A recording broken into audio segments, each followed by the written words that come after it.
আসসালামু আলাইকুম। আমার নাম বানিজ। আমি আমার জীবনের একটা ভয়ঙ্কর ঘটনা আপনাদের সাথে শেয়ার করতে যাচ্ছি। আমি যখন ক্লাস 9-এ পড়ি, তো আমাদের এলাকাটা ছিল নদী বন্দর এলাকা। তো আমার মাছের অনেক নেশা ছিল। তো আমি প্রতি বছরেই আমাদের এলাকায় যখন নদীতে পানি আসতো, তখন আমি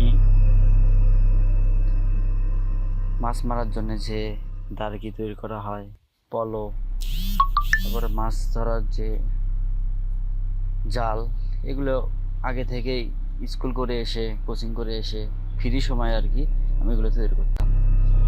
এক কথায় আমার বলতে গেলে মাছ ধরাটাই ছিল একমাত্র নেশা। পড়াশোনায় অতটা আমি মনোযোগী ছিলাম না, কিন্তু মাছ ধরায় আমার অনেক ভয়ঙ্কর নেশা ছিল আর কি। তো আমি প্রত্যেক দিন মাছে গেলে দেখা যায় যে আমি সব থেকে বেশি মাছ নিয়ে আসি। আমার মতো মাছ, আমার সঙ্গে যারা যায় তারা কেউ আমার মতো মাছ মারতে পারে না। তো আমি যখন ক্লাস 9-এ পড়ি, তখন এই ঘটনাটা আমার সাথে ঘটে। তো একদিন আমি বাজারে গেছি, বাজার থেকে আসতে আমার একটু লেট হয়েছে, 9টা 10টার মতো এইরকম হয়তো বা বেজে গেছিল। তো বাজারে থাকতে দেখি আকাশটা একটু খারাপ। তো আকাশ খারাপ হলে আবার মাছ কিন্তু বেশি পাওয়া যায়। হালকা বৃষ্টি হলে আমরা যে রাত করে ভুতিয়ে লাইট এবং পলো নিয়ে যে মাছ মারি, সেই মাছটা কিন্তু অনেক বেশি মাত্রায় পাওয়া যায়। তো আমি আকাশ খারাপ দেখে বাজার থেকে খুব তাড়াতাড়ি বাসায় আসলাম। এসে খাওয়া দাওয়া করতে বৃষ্টি হালকা শুরু হয়ে গেছে। তো আমি আমার মাকে বললাম যে, মা, আজকে আমি মাছে যাব, তুমি আমার লাইটটা আর পলোটা রেডি করে রাখো, আমি খাওয়া দাওয়া শেষ করে একটু রেস্ট নিয়ে চলে যাব। তো আমার মা বলতেছে, বাইরে বৃষ্টি আসছে, আকাশে অনেক খারাপ, আজকে যাওয়ার কোনো দরকার নেই। তো আমার ছোট ভাই বলতেছে, ভাইয়া আজকে আকাশের অবস্থা ভালো না, তোর ওখানে যাওয়ার দরকার নেই, মাছ মারার কোনো প্রয়োজন নেই আজকে। তো আমার তো একটা নেশাই হচ্ছে সেটা মাছ ধরা। তো আমি কেমনে বাসায় থাকি? তারপর আমি বললাম যে, না মা, আজকে মাছ ধরতে গেলে অনেক মাছ বেশি পাওয়া যাবে, আজকে বাড়িতে থাকা যাবে না। তো এই কথা বলে আমি লাইট আর পলো নিয়ে বের হলাম। তো বের হয়ে দেখি আমার এক সমবয়সী ভাই আর এক চাচা, তারাও মাছ মারার জন্য বের হয়েছে। তাদের সাথে দেখা হওয়ার পর বললাম যে, আজকে কোথায় যাব? তারা বললো যে, যেহেতু আজকে বৃষ্টি পড়তেছে, চলো আজকে বিলে যাই। বিলে গেলে হবে কি, নিচের পানিতে যেগুলো মাছ আছে সেগুলো বৃষ্টির পানির কারণে উপরের দিকে আসবে। তার মানে আজকে নদী থেকে বিলে মাছ বেশি পাওয়া যাবে। তো এমন তো অবস্থায় আহ, আমরা তিনজন বিলের দিকে রওনা হলাম। তো আমরা দেখতেছি বৃষ্টিও মোটামুটি পড়তেছে, আবার মাছও আমরা কম বেশি ধরতেছি। তো তিনজন তিন দিকে চলে গেছি। তো আমি ছোট বড় সব মাছই ধরতেছি। তো হঠাৎ করে আমার চোখের সামনে অনেক বড় একটা শৌল মাছ। আপনারা তো গ্রাম অঞ্চলের মানুষ, অবশ্যই শৌল মাছ চিনবেন। মানে এত বড় শৌল মাছ, প্রায় আমার 1.5 হাত হবে এইরকম আর কি। তো এটা দেখে তো আমি খুব আনন্দিত যে এত বড় একটা শোল মাছ, এটা আমার ধরাই লাগবে। তো আমি হুট করে চারিদিকে লাইট মেরে দেখলাম যে আমার চাচা আর ওই আমার ভাই কোথায়। তো দেখি যে তারা অনেক দূরে চলে গেছে। তো ভাবলাম বৃষ্টির মধ্যে ডাকলেও শুনবে না, তো আমি দেখি একটু ট্রাই করে। তো ওই পলো দিয়ে তো ওই অত বড় মাছটাকে ধরা যাবে না। তার মানে আমার ওই ক্যাটা মাছ ধরার আরো একটা মাধ্যম হচ্ছে, ক্যাটা দিয়ে মানুষ মাছ ধরে। মানে বাঁশের মাথায় ওই লোহার শিক গেঁথে গেঁথে অনেক কয়টা দিয়ে মানে ক্যাটা তৈরি করা হয়, যাতে এই বড় মাছ ধরা যায়। তো আমি পল্লটা কাঁধে রেখে ক্যাটাটা হাতে নিলাম। নেওয়ার পর লাইট ধরে দেখতেছি মাছটা সুন্দর মতো নিস্তব্ধ অবস্থায় হালকা একটু নড়ানড়ি করতেছে এবং ওখানে স্থিরভাবে আছে। তো আমি দেখতেছি যে আমার পানি হচ্ছে হাঁটুর কাছে। তো আমি যেই ছাপ মারতেছি ঠিক তখনই মাছটা চলে যাচ্ছে আমার, মানে আমি আমার হাতের কাছে মাছটা, আমি ছাপ দিতেছি কিন্তু আমি ওকে লাগাতে পারতেছি না। তো এইভাবে কয়েকটা ছাপ দেওয়ার পর মানে ওটার প্রতি আমার আরো আগ্রহ জেগে গেছে যে এটা আমি হাতের কাছে আমি কেন পাচ্ছি না, আমার কোথায় ভুল হচ্ছে, আমি হাতের কাছে মাছটা কেন ধরতে পারতেছি না। তো হঠাৎ করে আমার মনে হলো যে আমি মনে হয় একাই পারবো না, আমার চাচা আর আমার ভাইকে রাখতে। তো আমি লাইট মেরে চারিদিকে দেখতেছি যে না, কোথাও আমার ওই চাচা আর ভাইকে দেখা যাচ্ছে না। ওই বিলটা অনেক বড় ছিল, মিনিমাম আমি যতটুকু অনুমান করে বলতে পারি না হলেও 2-2.5 বিঘা জমি ওই বিলটার মধ্যে। তো কোথায় এত বড় বিলের মধ্যে তারা মাছ ধরতে কোথায় গেছে, আমি আবার কোথায় আছি, তো এখন তো যোগাযোগ করা সম্ভব না। তো আমি এক সময় বিরক্ত হয়ে গেলাম মাছটা ধরতে ধরতে, আমি ধরতে পারতেছি না। পলো দিয়ে ছাপ দিচ্ছি, পলোর এক সাইডে ঢুকতেছে, মানে এক সাইডে মাছটা আটকেতেছে আর এক সাইডে আবার বের হয়ে যাচ্ছে, পলো দিয়ে ওটা হবে না। তো যাই হোক আমি ওই মাছটা আসা ছেড়ে দিয়ে আবার অন্য মাছ ধরা শুরু করছি। তো মাছ ধরতে ধরতে আমি আর অন্য কোনো মাছ দেখতেছি না, শুধু ওই মাছটাই আমার সামনে ঘুরে ফিরে আসতেছে। তো আমি কিছুই ভাবতে পারতেছি না যে আমি কি করব। এই যে ঘুরে ফিরে একটা মাছে আমার সামনে আসতেছে, দেখে আমি এত ধরার চেষ্টা করতেছি কিন্তু ধরতে পারতেছি না। কিন্তু তারপর আমি নিয়ত করলাম আজকে এই মাছটাকে আমি ধরবই, এরকম একটা জেদ আমার ভেতরে কাজ করা শুরু করলো। তখন আমি কি করলাম যে আমার যে ওই মাছ ধরার যে ক্যাটাটা আছে সেই ক্যাটাটা আস্তে করে পানির নিচে রেখে দিলাম, মানে পানিতে এক হাঁটু নিচে রেখে দিলাম। যে আমার কথা, আমি একদম আস্তে আস্তে ওর কাছে গিয়ে ওর বডির, মানে মাছটা যে শোল মাছ, ওর উপরে কাঁটাটা নেওয়ার পরে আঘাত করব যাতে ও কোথাও পালাতে না পারে। পানিতে এক হাঁটুর কারণে হয়তো বা অনেক সময় দেখা যায় যে আমি যখন কাঁটাটা মারি, মানে কাঁটা ওর শরীরে পৌঁছিতে পৌঁছিতে ও সরে যায়। তো আমি ওইভাবে অপেক্ষা করতে লাগলাম, মাছটা ঠিকই আমার ওই কাঁটার পেছনে আসলো।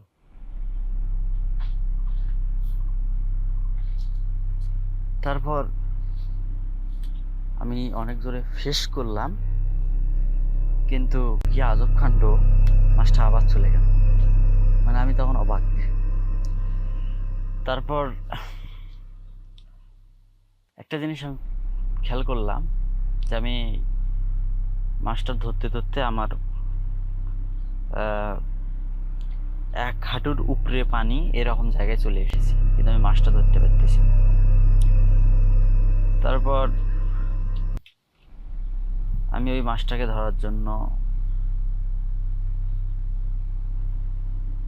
বিলের ওই পাশ থেকে এই পাশ, আমি মনে হচ্ছে আমি 2-4 বার ঘুরতেছি, কিন্তু আমার কেন জানি মনে হচ্ছে যে না, আমি মনে হয় একটা জমিনেতেই মাছটাকে আমি ধরার চেষ্টা করতেছি।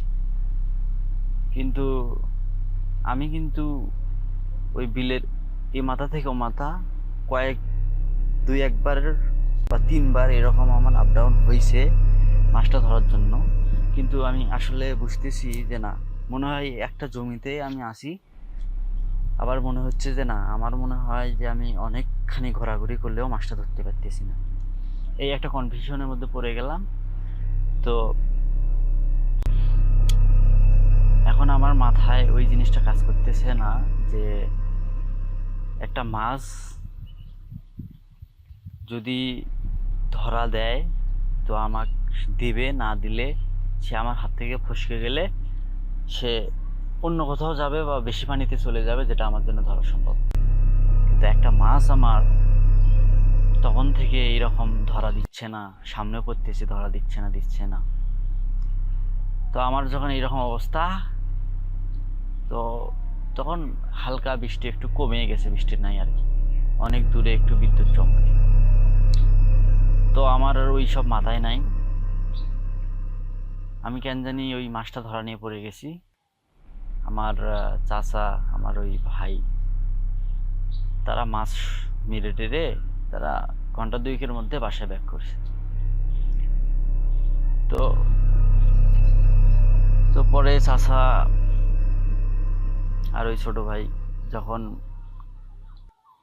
বাসায় চলে গিয়েছে, তো আমার আম্মু বুঝতে পারছে যে ওই চাচা আর ভাই ওরা মাছ মেরে বাসায় গেছে। তো আমি আসতেছি না, আমার আম্মু ভাবছে যে না হয়তো বা আসতেছে, তবে 10-15 মিনিট লেট হবে। তো এইভাবে আম্মু 1 ঘন্টা অপেক্ষা করার পরও যখন আমি বাসায় যাচ্ছি না, তখন আমার মায়ের একটা আর কি ভেতরে ভয় কাজ করেছে যে বাড়ির আশপাশে সবাই চলে আসলো, ও আসতেছে না, বানিস এখনো আসতেছে না। তখন আমার মায়ের মনে একটা খুব ভয়ঙ্কর একটা আতঙ্ক জেগে গেছে। তো আমার মা কি করছে, আমার ছোট ভাইকে ডাকে তুলছে, তুলে দেখে বলতেছে যে চল, তোর বড় ভাই কিনা এখনো আসলো না, তোর চাচা তোর রফিক ভাই চলে আসছে মাছ থেকে, তোর বড় ভাই আসতেছে না, এখন তো প্রায় রাতের 1টার মতো বাজে। তো এখন আমার ছোট ভাইকে নিয়ে আম্মু লাইট ছিল একটা, সেটা নিয়ে বেরিয়ে গেছে। বের হওয়ার পর ফার্স্ট টাইম এসে বাড়ির আশপাশে বা বিলের শুরুতেই জায়গাগুলো আমাকে খুঁজেছে লাইট দিয়ে। যখন পারে নাই তখন আবার ওই আমার চাচার কাছে আর ওই ভাইয়ের কাছে চলে গেছে, যে বলছে যে এইরকম তোদের সাথে যে বাণিজ চলে গেল মাছে, তো বাণিজটা এখনো বাসায় আসেনি। তো আমার চাচা বললো যে ভাস্তার তো একটু মাছের নেশা অনেক বেশি, মানে অনেক মাছ পাইছে, এই জন্যে আসতেছে না। তো আম্মু বলতেছে যে না, মাছের নেশা বেশি হলেও তো তোমরা একসাথে গেলে, তোমরা আসলা, তো ও আসলো না, এটা কেমন না? তখন আমার চাচা বলল যে ঠিক আছে, হয়তোবা ও অনেক দূরে চলে গেছে বা পাশের কোনো বিলেও চলে যেতে পারে মাছ মারতে মারতে, আমার ভাইস্তার তো আবার মাছের নেশা অনেক বেশি। তো এই কথা বলে চাচা, আম্মু, আমার ছোট ভাই আমাকে খুঁজতে বের হয়েছে। তো আমি কিন্তু ওই সেই সেম জায়গায় আছি ওই মাছটাকে ধরার জন্যে, একটা জমির মধ্যে মাছটা, আমি কোনোভাবে মাছটা ধরতে পারতেছি না, আবার ওই মাছটাকেও ছেড়ে চলে আসতে পারতেছি না। মাছটাকে যে ছেড়ে আমি চলে আসবো এটা আমার মাথা না। আপনারা তো অবশ্যই বুঝতে পারছেন যে ওই মানে আমার উপর একটা, যাই হোক কি যেন বলে না, যে ভর করছে আর কি। তো আমার ওই কোনো কিছু মনে নেই, যে শুধু আমার একটাই লক্ষণ, সেটা ওই মাছটা ধরা। তো এইভাবে আমার মা, আমার চাচা, ছোট ভাই খুঁজতে বের হয়। ঠিক যখন 2টা পার হয়ে যায়, তখন তো আমার মা কান্নাকাটি শুরু করে দেয় যে আসলে আমি কোথায় গেলাম না, এটা তো টেনশন হওয়ারই কথা, চিন্তা হওয়ারই কথা। তো আমার ছোট ভাই কান্নাকাটি করে, ভাইয়া কই গেল, এত রাত হয়ে গেছে, মাছ রেখে আসতেছে না। আমার চাচা অবাক যে একসাথে মাছ মারতে গেলাম, তো এত ডাকাডাকি করতেছি, এত কিছু দূর থেকেও লাইট মিটিয়ে দেখতেছি, কোথাও নাই। তো সবাই ওরা চিন্তায় পড়ে গেছে, আম্মু কান্নাকাটি করতেছে, ভাই কান্নাকাটি করতেছে। তো এমন তো অবস্থায় আমাকে ফোন দিছে। তো আম্মু আরো কয়েকবার আমাকে ফোন দিছিল তো আমি ওই ফোনটা শুনি নাই। আমার কাছে ফোন ছিল, আম্মু নাকি ফোন দিছিল, কিন্তু আমি বলতে পারি না যে আমার ফোন বাজিছে। তো যখন আমার চাচাই ফোন দিছে তখন আমি বুঝতে পারছি আমার কিছু একটা পকেটে বাজতেছে। তো তখন আমি ফোনটা বের করলাম, করে রিসিভ করে বলতেছি হ্যালো। তা আমাকে বলতেছে ভাইস্তা তুমি কোথায়? তা বললাম কোথায় মানে, আমি তো বিলে মাছ মারতেছি, অনেক বড় একটা মাছ, খুব ধরার চেষ্টা করতেছি, পাচ্ছি না, তুমি কই আছো, তাড়াতাড়ি আসো, তোমাকে যে আমি ফোন দেবো এটা আমার মনে নেই। তা বলতেছে ভাইস্তা তোমাকে তো খুঁজতেছি, তুমি কই মাছ মারতেছ? তা আমি হঠাৎ করে দেখি যে আমার দুটা তিনটা জমির পরে আমার মানে পেছন থেকে, মানে আমার সামনে আর কি, ওরা আমার সামনে, মানে এই আমার আম্মু, আমার ছোট ভাই, আমার চাচা দাঁড় হয়ে আছে। তো আমি বলতেছি এই তো আমি তোমাদের পেছনে। এই যে আম্মুকে দেখতে পাচ্ছি, ছোট ভাই ওকে দেখতে পাচ্ছি, ঘটনা কি, এরা কেন এখানে যাচ্ছে? পরে আমাকে বলতেছে তুমি কিসের মাছ ধরতেছো, বুঝতেছি না কোন মাছ, আমার কাছে এসে বকাবকি। তা আমি বলতেছি যে এই জমিতে আছে, আমি খুবই ট্রাই করতেছি কিন্তু মাছটা ধরতে পারতেছি। তা আমার আম্মু তো বুঝতে পারছে আমার, মানে ওই সময় আমি, আমার শুধু ওই ধান্দাই ছিল মাছটা কেমনে ধরবো। তো আমার চাচা বলতেছে তুই কি পাগল? হুম, তো কতদিন বলছি যে একটা মাছ তিনটে ছাপ দিবি, তারপরে যদি ধরতে না পারিস ওই মাছে কখনো ছাপ দিবি না। আর একটা মাছ ধরতেছিস, তুই তো মাছও মারিস নি। ওই আমি শুরুতে যা যে কয়েকটা ধরছিলাম ওই পর্যন্ত, তারপর ওই বড় মাছটার পেছনে ঘুরতে ঘুরতে আমার রাতের প্রায় 2:30টা পার হয়ে গেছে। তো আমার অনেক জোরে চাচা হাতটা আমার ধরলো, ধরে কয়েকটা ঝাঁকা দিল, দিয়ে বলতেছে চল বাড়ি যাবো। তো আমি বললাম যে মাছটা ধরেই, চাচা তুমি যখন আসছো মাছটা ধরার ট্রাই করি, এই জমিতে থাকে মাছটা।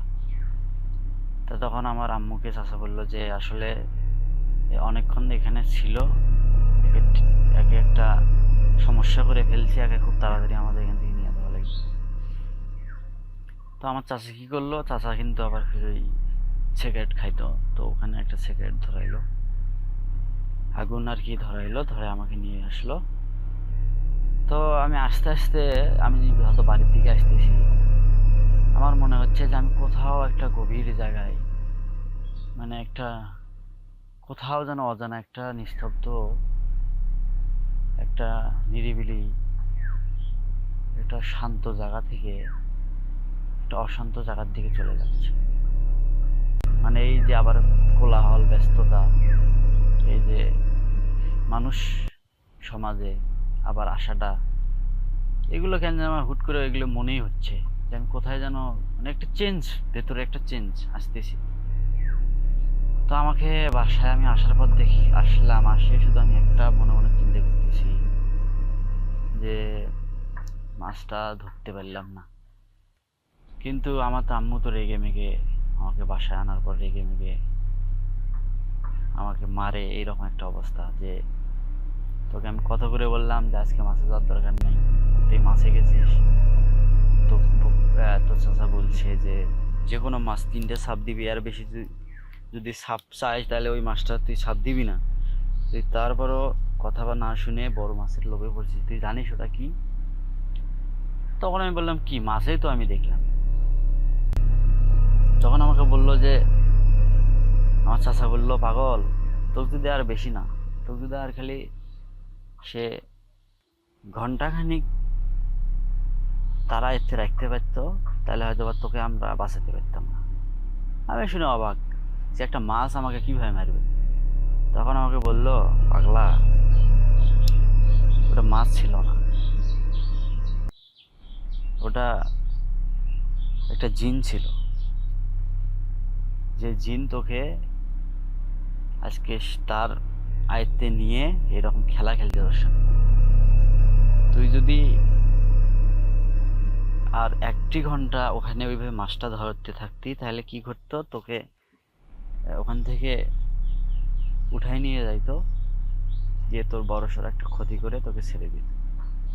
আর এই যে তো যে বিষয়টার মধ্যে ফেলে রাখছিল, এখান থেকে যাকে নিয়ে যাবে তাকে মৃত্যু তার অনিবার্য। তা আমি বললাম, ধুৎ, এগুলো আমি বিশ্বাস করি না। তখন আমার মায়ের অনেক রাগ হলো আমার উপর, যে বড়দের উপরে কথা বলিস, আমরা যদি না যাইতাম তাহলে কি করতো? তুই তো একটা জমিনের মধ্যেই মাছ মারতেছিস, আর তোকে আমরা ওই জায়গায়, আমি তো ছোট ভাই, কতবার খুঁজিয়েছিস, অথচ তোর চাচা ওখানে যা যখন ফোন দিয়েছে তখন তুই আমাদের পেছনে, তাহলে আমাদের চোখ কখনো ভুল হবে?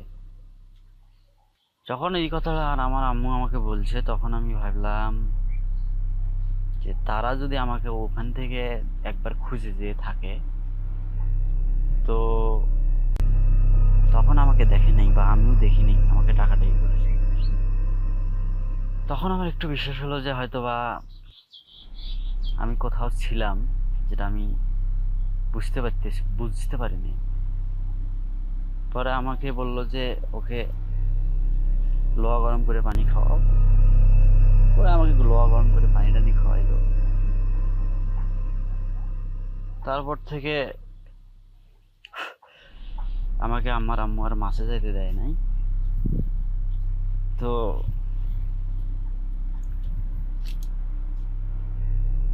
এই ছিল আমার এই জীবনে ঘটে যাওয়া একটা ভয়ঙ্কর ঘটনা। হয়তোবা সেই দিন আমার মা, চাচা বা তারা যদি আমাকে খোঁজ না করতো, আর যদি বৃষ্টি প্রচুর পরিমাপ হইতো, তাহলে হয়তোবা আমি একটা ভয়ঙ্কর বিপদেই পড়তাম, হয়তোবা সেখানে আমার মৃত্যু হয়ে যেত। আশা করি যারা মাছ মারতে যাবেন সতর্ক থাকবেন, কারণ সতর্ক না থাকলে অনেক বিপদ হয়ে যেতে পারে। তো এই ছিল আমার গল্প। আসসালামু আলাইকুম, আশা করি সবাই ভালো আছেন, আমিও ভালো আছি। তো আজকে যে গল্পটা আপনাদের সাথে শেয়ার করব, সে গল্পটা হচ্ছে নারায়ণগঞ্জ থেকে পাঠিয়েছে অন্তর ভাই।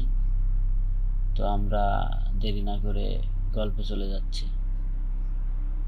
রাত তখন 2টা 47 মিনিট, চারপাশে নিস্তব্ধতা, পুরো পৃথিবী ঘুমিয়ে আছে এমনটা মনে হচ্ছে।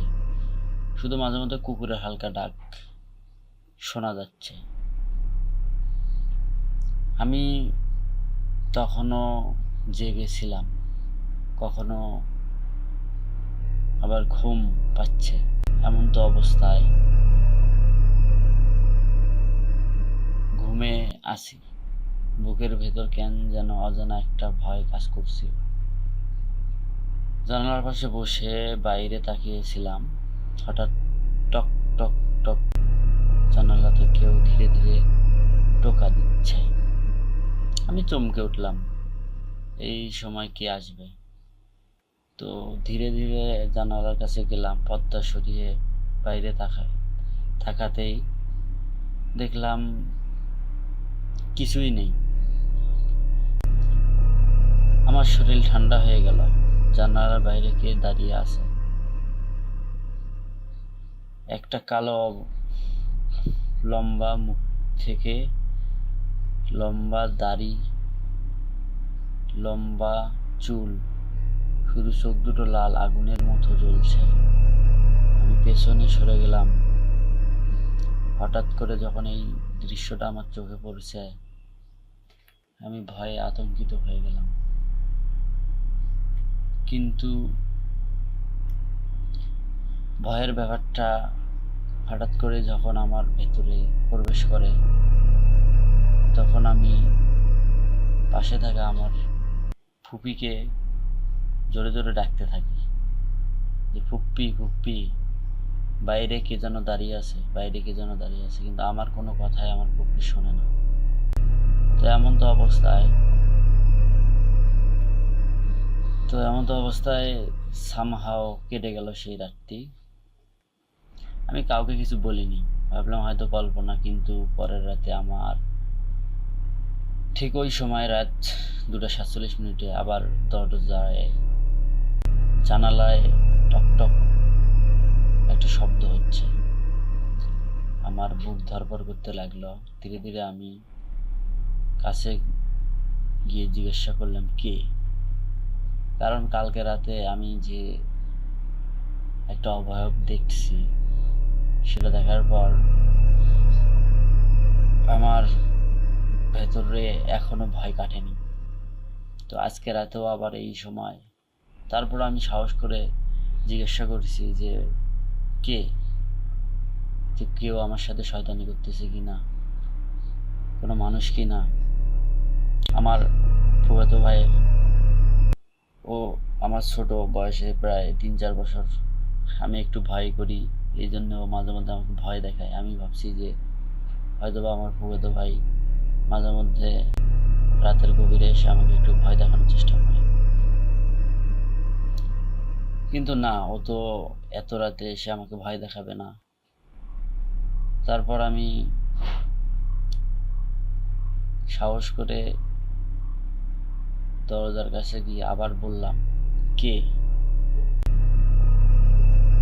কিন্তু তখন জানালার পাশ থেকে ফিস ফিস শব্দ শোনা গেল, চলো আমাদের সাথে চলো। এই কথা শোনার পর আমি হঠাৎ করেই ওই জানালা থেকে লাফ দিয়ে মেঝেতে পড়ে যাই। আমি আবার আমার ফুপ্পিকে ডাকতে শুরু করি যে ফুপ্পি ফুপ্পি, কিন্তু আমার ডাকে কেউ সাড়া দেয় না। হঠাৎ করে দেখি যে আমার রুমের খাটের উপরে না হলেও 6 থেকে 7টা কালো ছায়া দাঁড়িয়ে আছে। এইটা দেখার পর আমি দৌড়ে দরজা খুলে চিৎকার দিয়ে বাইরে গিয়ে আমার ফুপ্পির ঘরে ঢুকে যাই। ফুপ্পিকে ডাকি, তারপরে ফুপ্পি আমার দরজা খুলে দেয়। পরে বলে বাবা কি হয়েছে। পরে আমি ফুপ্পিকে কিছু বলতে পারি না ওই মুহূর্তে। তারপর আমি নাকি কোনো কথা বলতে পারছিলাম না ওই মুহূর্তে। তো তারপরে আমাকে পানি খাওয়ানো হয়। তারপরে আমাকে খুশি আনার পর বিষয়টা এখনো বলতে আমার গা শিংড়ে উঠতেছে। তো ওইভাবে লেখা আছে, আমি ওইভাবে বলতেছি। তারপরে ফুফি আমাকে কিছু সুরা টুরা পরে ফুকটুক দিয়ে তার রুমে আবার একটা নতুন বেড করে দিল। ফুপি বললো তুই কি ভয় পাইছিস নাকি? আমি বললাম হ্যাঁ ভয় পাইছি। আমি এরকম আমার রুমে জানালার বাইরে এরকম ভয়ঙ্কর জিনিস আমার সামনে দাঁড়িয়েছিল। তখন ফুপি বিষয়টা বুঝতে পেরে আমাকে তার রুমে রাখলো। তারপর বাকি রাত আমি ঘুমাতেই পারিনি। ফুপি, ছোট ভাই, আঙ্কেল থাকার কারণে একটু সাহস পেয়ে ওই রুমেই ছিলাম। পরের দিন সকালে আমি আমার মাকে সব কিছু জানাই। মা প্রথমে বিশ্বাস করেনি, কিন্তু আমার মুখের দিকে দেখিয়ে যখন আমার মুখের অবস্থা দেখেছে যে খুবই ভয়ঙ্কর, আমি হঠাৎ করে অসুস্থ হয়ে গেছি, তখন আমার মা সব কিছু বিশ্বাস করেছে। তারপর আমাকে কিছু পানি পড়া, আবার একটা তাবিজ, এগুলো আমাকে দিয়েছে যে আজকে যদি রাতে কোনো সমস্যা হয়। কিন্তু মা আবার আমার এটাও বলছে যে আজকে কোনো সমস্যা হবে না। দাদার কাছ থেকে নাকি একটা তাবিজ নিয়ে আসছে আমার জন্য। আমাকে বলছে যে সমস্যা নাই, আর কোনো সমস্যা করবে না। তো আমি তৃতীয় রাতে আবার আমার ফুপ্পির সেই রুমে থাকতে গেছি। তো আমি আমার হাতের তাবিজ তারপরে পানি পড়া খেয়ে আমি শুয়ে পড়ছি। শোয়ার পরে আমার মনে হচ্ছে যে না, আমি ঘুমাতে পারবো, আজকে মনে হয় আর কোনো সমস্যা হবে না। ঠিক এই কথা ভাবতে ভাবতে আমি ঘুমিয়ে পড়ি। ঠিক রাতের 2:47 আমি হঠাৎ করে 46 মিনিটে জাগনা পাই। এমনভাবে জাগি যেন আমি এতক্ষণ ঘুমাইনি। তো হঠাৎ করে হাতে ঘড়ি ছিল, ঘড়ির দিকে তাকে দেখি 2:46 বাজে। 46 দেখার পর তো আমার একটু ভয় লাগা শুরু হয়েছে যে 2:47 তো ওই শব্দটা হয়, না জানি 1 মিনিটের মধ্যে আবার ওই শব্দটা হয় কি না হয়। তো ঠিক ঠিক যখনই 47 বাজছে, ঠিক ওই সময় কেন জানি পরিবেশটা আবার নিস্তব্ধ এবং থমথমে একটা ভাব আমি অনুভব করতে পারলাম। কিন্তু আমার মনে সাহস আছে যে আমার হাতে তাবিজ, পানি ভরা খেয়ে ঘুমাইছি, এটা মনে আমার মনের ভুল হচ্ছে। কিন্তু কেন যেন মনে হচ্ছে যে আমার দরজার মধ্যে কেউ আস্তে করে নক করতেছে।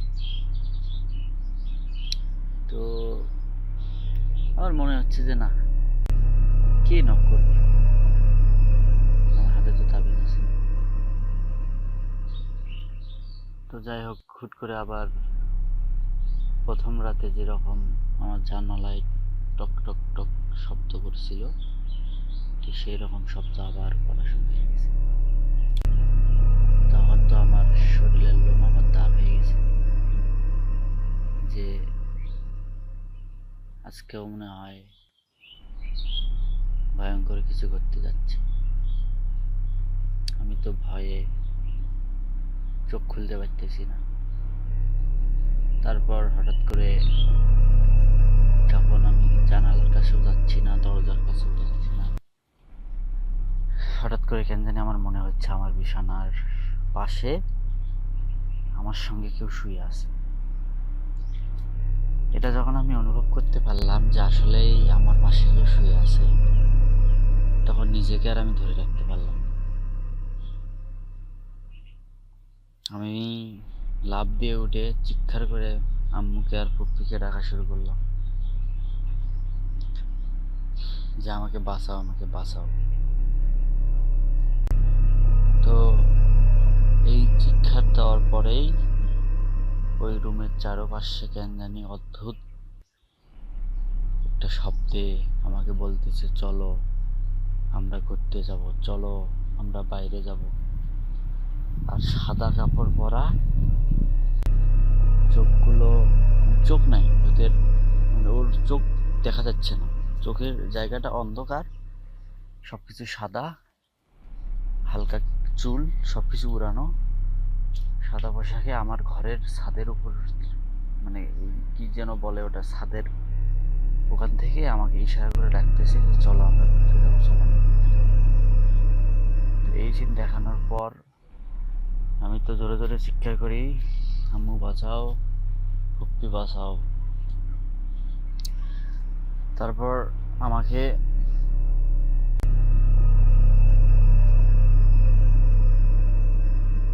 ওখানে, আমি তারপর আর কিছু বলতে পারি না, আমি সেন্সলেস হয়ে পড়ে যাই। তারপর আমি হঠাৎ করে ঘুম থেকে জেগে দেখি যে তারপরের দিন আর কি আমি আমার চোখ খুলে দেখি যে সবাই আমার পাশে বসে, আমার ফুপ্পি আমার মাথায় বেসন দিয়ে মাথাতে বাতাস করতেছে। আমার হঠাৎ করে জ্ঞান ফিরল। তো জ্ঞান ফেরার পর আমি বললাম যে আমি কোথায়। তো বললো যে সমস্যা, তোর কোনো সমস্যা নাই, তুই এখন ভালো আছিস, আর কোনো কিছু এখন চিন্তা ভাবনা করিস না, তুই এখন ভালো সুস্থ আছিস, আমরা তোর পাশে আছি সবাই। তারপর আমাকে কিছুক্ষণ রেস্ট করার কথা বললো। আমি কারোর সাথে তখন ওইভাবে কথা না বলে চুপচাপ নিজে বসেছিলাম। তারপর কিছুক্ষণ পর আমি আমার আম্মুকে জিজ্ঞেস করলাম যে আম্মু, যে কালকে রাতে আমার সামনে একটা অদ্ভুত ছায়া এসে আমাকে নিয়ে যেতে যেতে চাইছিল। তখন আমার আম্মু বলল যে আসলে বিষয়টা হচ্ছে এটা তোর কাছে একটা বিষয় লুকানো ছিল। তোর আঙ্কেলের একটা বোন ছিল,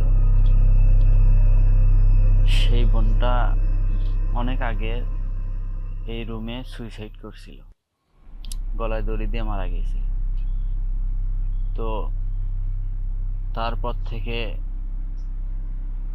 প্রথমের দিকে কিছুদিন আর কি ওই তোর আঙ্কেলের বোনের আত্মাটা কিছুদিন মানুষকে ভয় ভীতি দেখাইতো, কিন্তু দীর্ঘ আজকে 20-25 বছর হয়েই গেল,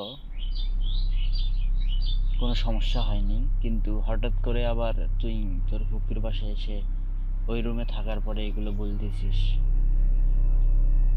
তো এটাতে আসলে আমরা ওইভাবে বুঝে উঠতে পারি নাই। আমরা হয়তো বা ভাবছি তোর মনের ভুলেই হয়তো বা এগুলো হচ্ছে, কিন্তু টানা 3 দিন ধরে যখন তুই ওখানে ভয় পেয়ে যাচ্ছিস, হয়তো বা ভাবছি মনের তোর একটা দুর্বলতার কারণে এগুলো হচ্ছে, তাই তোকে একটা নর্মাল তাবিজ দিছিলাম। এই জন্য হয়তো বা ও ক্ষিপ্ত হয়ে তোর উপর আরো আক্রমণ করার বেশি চেষ্টা করছে। তখন আমি বলি যে মা, এই কথা তুমি আমার কাছ থেকে এতদিন লুকিয়ে রাখছো কেন? তখন আমার আম্মু বলে যে এই কথাটা তো বলার কোনো প্রয়োজন ছিল না, কারণ তুই তো তখন পৃথিবীতে ছিলেই না, আর ওটা আজ থেকে 20-25 বছর আগের ঘটনা। তোকে আমি কি বলবো, সেইটা যে আবার এইভাবে ফিরে আসবে। আসলে বাবা, যারা সুইসাইড করে মারা যায়, যারা যেভাবে যেখানে মারা যায়, তাদের আত্মাটা হয়তো বা কিয়ামত পর্যন্ত সেখানেই থাকে, ঘুরে ফিরে সেই জায়গাতে চলে আসে। তো তারপরে আমাকে বলল যে তোকে আমার আম্মুর নানা, তো উনি নাকি অনেক বুজুর্গ ব্যক্তি, উনি নাকি ওই যে যখন প্রথম আমার এই আঙ্কেলের বোনের মৃত্যুর পর যখন সবাইকে ভয় দেখাইতো, তখন নাকি ওনার কুবরেজি দ্বারায় ঠিক হয়েছিল আর কি, ওখানে ভয়ভীতি কাউকে দেখায় নাই। তো আমাকে আবার বলল যে তোকে সেই নানুর কাছে নিয়ে যাব, চল। তো আমি সেই নানুর কাছে, আমাকে নিয়ে গেল। নিয়ে যাওয়ার পর আমাকে বলল যে তুমি খুব শিগগিরই এই বাড়ি থেকে চলে যাব,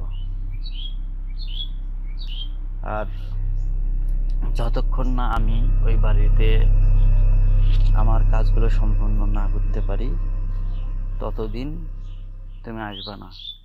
কারণ দাদু এর আগেও ওই কিছু দোয়া তাবিজ বা ওই করে না হুজুর মানুষেরা, কিছু বন্টন করে, বা সেই বন করছিল, সেই বনটা নাকি কেটে গেছে। তো তারপরে আমি ওই আমার আম্মুর নানুকে, আমার জেঠোকে বলি যে আমার কোনো সমস্যা হবে না পরবর্তীতে। তখন আমাকে বলে যে না, তোমাকে আমি আমার কিছু, তোমার শরীরটা আমি বন্ধ করে দিচ্ছি, আবার কিছু ওষুধপাতি দিচ্ছি, তুমি এগুলো খাবে, তারপরে তুমি ওষুধগুলো শেষ হলে আবার আমার কাছে আসবা, তখন তোমাকে একটা আমি ফাইনালি তাবিজ দিয়ে দেবো, তখন দেখবে আর কোনো সমস্যা নেই। তো এই কথা বলে তারপরে আমাকে ওই রুম থেকে বের করে দিল। পুপ্পি, আঙ্কেল, আম্মু তারা ওই সেই আমার জেঠোর সাথে কথাবার্তা বলে কিছুক্ষণের মধ্যে আবার ওই আমার ফুপির বাসায় আসলো সবাই। এসে আমার ওই জেঠোর বাড়িটা বন্ধ করার জন্য আরো তার কিছু সঙ্গভঙ্গ নিয়ে আসছিল। তো তারপরে আমি বাসায় চলে আসি আমার আম্মুকে নিয়ে। পরে আন্টিকে ফোন দিয়ে বলি, আন্টি বলে যে হ্যাঁ বাবা, তোমার জ্যাঠো ওই বাড়িটা বন্ধ করে রেখে গেছে, সমস্যা নাই, তুমি সুস্থ হলে আবার এখানে ঘুরে আসতে পারো। তো এই আমার জীবনে একটা ঘটে